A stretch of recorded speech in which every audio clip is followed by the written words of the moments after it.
이 대한민국이 이렇게 될 줄을 이미 일찍 알았고, 그 중에서 지금 문재인 정부가 문재인, 박원순, 이재명 이 세 명이 밑에 마을 공동체를 인민위원회로 이미 다 조직했다. 그래서 이런 일이 일어난다. 그래서 이런 일이 일어난다. 여기에 대해서 여러분들에게 보고를 드릴 텐데 아마 충격 그 자체를 받으실 것입니다. 자, 박수 보내주세요.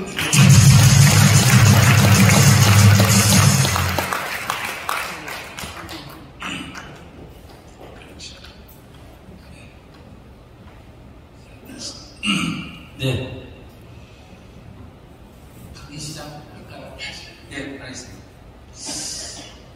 지금 제가 오늘 제목을 국민들 모르는 사이 공산통일 앞에 놓인 대한민국이라는 주제를 좀 잡아봤습니다. 여러분들께서는 이미 사상 분야를 이해를 하시는 분들이 참 많이 있습니다만 우리가 한 번 더 정리를 해야 될 필요가 있다 싶어서 제가 말씀을 드려요. 첫째는 제가요, 세 가지를 오늘 말씀드리려고 하는데요. 첫째는 우리 지금 공산통일 앞에 놓여 있게 된 이유를 하나는 첫째는 북한의 대남 공작이 어떻게 대한민국 정권 장악하는 쪽으로 이렇게 작동이 됐는가 하는 부분 하나고요. 두 번째는 문재인 정권과 더불어민주당 정권이 대한민국을 어떻게 체제를 바꾸어 왔는지 그 중요한 포인트를 좀 제가 말씀드리려고 하고요. 세 번째는 지금 이들이 체제를 바꾸고 하는 어떤 중요한 수단으로 지금 마을을 장악하는 방법을 사용하고 있다는 점 세 가지를 말씀드리겠습니다. 자, 그래서요, 지금 우선 먼저는 북한이 대남 공작을 통해서 대한민국을 접수하려고 하는 시도가 이게 어제 오늘 일이 절대로 아닙니다. 그래서 중요한 내용들을 제가 말씀을 좀 드리게 보겠습니다. 북한의 손안에 놀아나는 대한민국이라고 약간 야하게 붙여봤습니다. 지금 이 내용은요, 2013년도 9월 2일 노컷뉴스에 나온 기사 내용입니다. 뭐라고 되어 있냐면 군자산의 약속, 그리고 이석기 사진을 걸어놓고 그 다음에 야권연대 실현될 것, 이런 내용으로 되어 있습니다. 이게 무슨 내용인가? 이게 굉장히 중요한 함축된 의미가 있습니다. 그래서 제가 이제 이것을 설명을 드릴 텐데요. 우선은 자, 군자산의 약속이 뭐지? 제가 보니까 2001년도 9월달에 군자산의 약속이 일어났습니다. 충북 괴산에 가면 군자산이라는 산이 있고 거기에 보람원 수련원이라고 있는데 거기서 우리나라의 전국연합이라고 주사파의 전선책인 전국연합 대표자들이 한 700여 명이 모였습니다. 거기서 중요한 결의를 했죠. 그런데 사실은 거기서 뭐가 결의가 됐느냐 하면은 가칭 주제가요, 3년의 계획, 10년의 전망. 그게 무슨 의미냐 하면요, 자기들끼리는 그렇습니다. 3년 내에 광범위한 대중조직화를 통해 민족민주정당 건설로 10년 내에 자주적 민주정부 및 연방제 통일정국을 건설하겠다. 그러니까 적화통일을 하겠다는 게 10년 내에. 자, 그런데요, 이거를 좀 설명을 좀 해드리면 핵심은 이렇습니다. 주사파들이 정당을 창설하지는 않았어요. 그런데 이제 그 전에 2001년도에 만들어진 민노당대로 이제는 주사파들이 본격 정당으로 진입하겠다. 그래서 이 민노당을 당권을 장악해서 3년 안에 당권 장악해서 그 정당을 발전시킨 후 10년 내에 정권을 차지하겠다. 10년 내에 정권을 차지하겠다는 그 뜻은 2012년 대선에서 정권을 쟁취하겠다는 뜻입니다. 제가 그 상황을 봤을 때 웃긴다. 아니, 민노당으로 들어가서 3년 내에 당권 장악하는 건 이해하지만 그 정당, 국회의원 한 명도 없는 이 신생정당을 가지고 10년 내에 국민들의 표를 통해서 정권 잡는 게 가능할까? 저는 그렇게 생각했습니다. 그런데 10년 뒤에 2012년 대선을 보면서 얼마나 제가 놀랐는지 모릅니다. 진짜 실현될 뻔했다는 이 기사의 말이 정확히 맞는 말이겠다. 제가 그게 어떻게 됐는지를 제가 설명을 해드리도록 하겠습니다. 여러분들이 간첩단 사건은 잘 아십니다. 2006년도 10월 달에 있었던 1심의 간첩 사건. 김승규 국정원장이 조사를 해가지고 이거를 이제 그나마 5명이라도 이렇게 구속시키는 바람에 국민들이 알아서 그렇지, 만약에 몰랐다면 아마 지금은 대한민국은 적화 상태에 들어갔을 거라고 봅니다. 그런데 그 1심의 사건, 그 다음에 2011년도 간첩단이 적발된 왕재산 간첩단 사건, 그 다음에 작년 2011년도 7월 달에 적발됐던 충북 동지의 간첩 사건. 이 세 개의 중요한 간첩 사건의 공통점이 뭘까요? 뭐냐? 이석기입니다. 이석기가 주도하는 경기동부 연합이 여기에 핵심이 이 간첩 사건의 핵심 주제라는 겁니다. 도대체 이게 무슨 일인가 하면 제가 간단하게 우선은 결론부터 말씀드리면요. 1심의 간첩 사건이라 하면 북한의 대남 공작기관이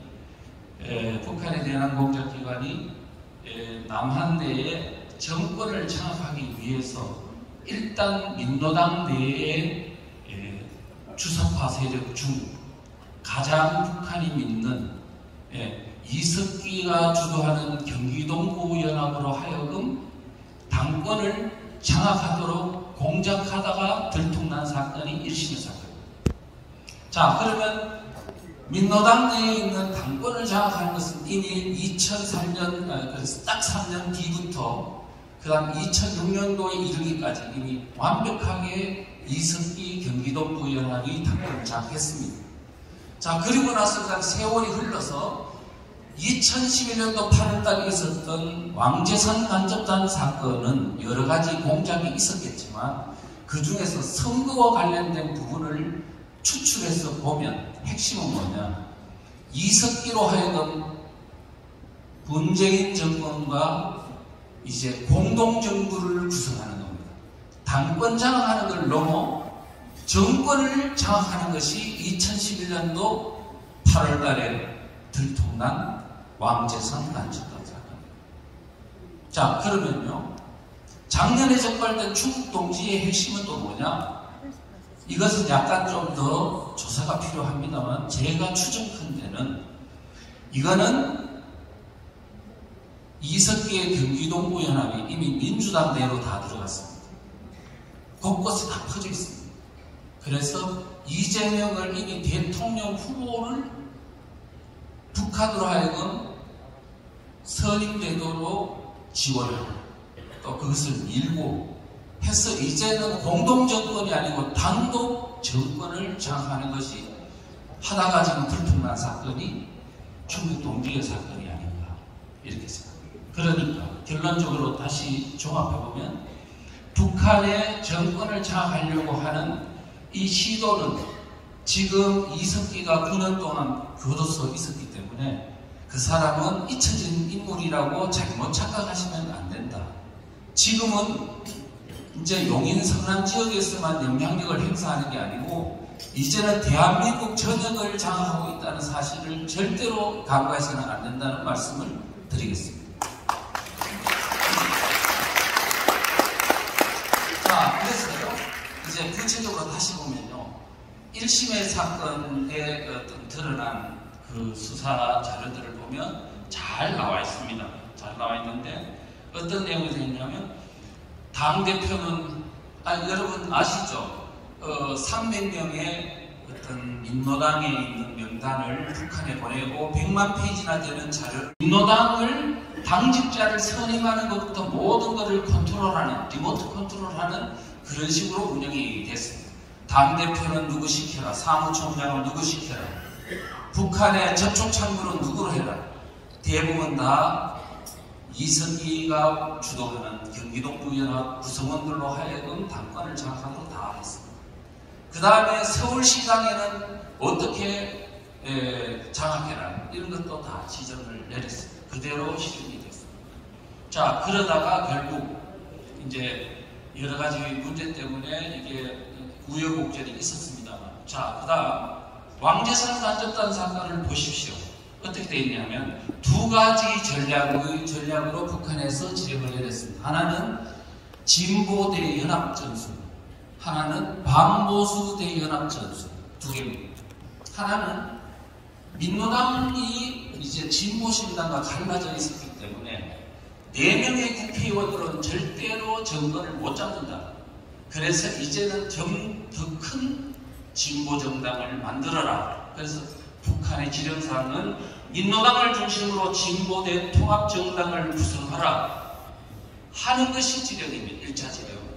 그래서 그 다음에는 10월 이내에는 대통합진보당을 완성하라. 그래서 결국은요 12월 달에 완성했습니다. 통합진보당으로 완성했습니다. 그 다음에는 또 무슨 지령이 있었냐면, 자, 통진당을 만들었으면 그 다음 민주당과 야권연대하라는 지령입니다. 그렇게 해서 했는데 그 지령사항이 국정원의 수사국에 의해 가지고 이게 사전에 들통이 나버렸어요. 왕제산 사건 때문에. 그랬는데 국민들이 그 지령사항이 무슨 뜻인지도 모르고 까마득히 아무 일이 없는 양 대선은 진행됐어요. 그대로예요. 어떻게 됐냐 한번 볼까요? 자, 총선 한 달 전에 2012년도 4월 달에 총선이었는데 3월 달에 국회 식당에서 통진당 이정희 대표와 표를 얻었습니다. 자, 10.3% 정도 되면요, 이제 통진당이 국민들로부터 그 정도 얻은 상황에서 민주당은 문재인을 대표 후보로 하는 민주당하고 이제 단일 후보를 내세워가지고 문재인 대표 후보를 세워가지고 이제 공동정부를 구성한다고 하면 대선에서 이거는 필승입니다. 필승. 저는 그래서 그때 이제 대한민국은 바야흐로 60년의 역사를 이제 끝으로 자유민주주의 체제는 무너지는구나 이렇게 생각했는데, 저는 그래서 살고 싶지가 않았습니다. 그때. 그런데 대한민국 국민들은, 공무원들도 국민들도 모두가 아무런 문제가 없느냐 생각하고 있더라고요.